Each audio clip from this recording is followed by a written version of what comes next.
Paano ninyo malalaman kung gaano ka-hardcore ang pagmamahal ng inyong kasintahan o asawa sa inyo? At paano nyo rin malalaman kung may problema sa inyong relasyon? Ang kasagutan, nasa inyong mga kamay. Pag sinabi mo kasing holding hands, ito yung pamamaraan na sabihin mo na merong isang klaseng relasyon. Ang meaning na sasabihin mo, it's a way para sabihin na itong taong ito ay pinoprotektahan ko or meron akong gustong iparating na mensahe sa pamamagitan ng kamay. Ayon sa mga body language expert, may iba-iba daw kahulugan ang iba't ibang uri ng pag-holding hands. Una sa ating listahan ay ang tinatawag na Palm 69. Ito yung klase ng holding hands na nasa ibabaw ng palad ng iyong partner, ang palad mo facing down.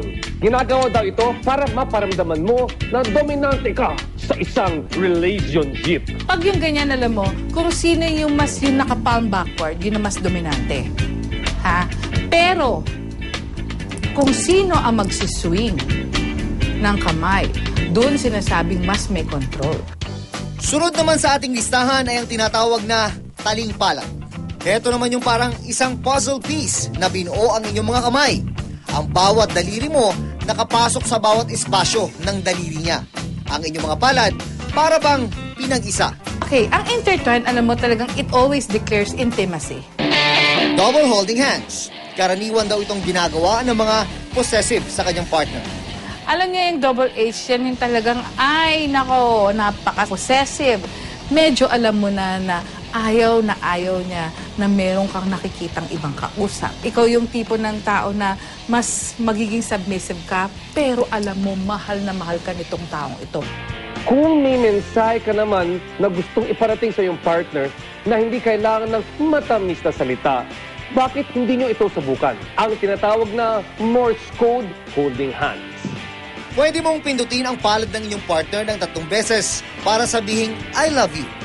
Malay mo, pindutin niya rin ang palad mo ng 4 na beses para sa isang nakakakilig na I love you too.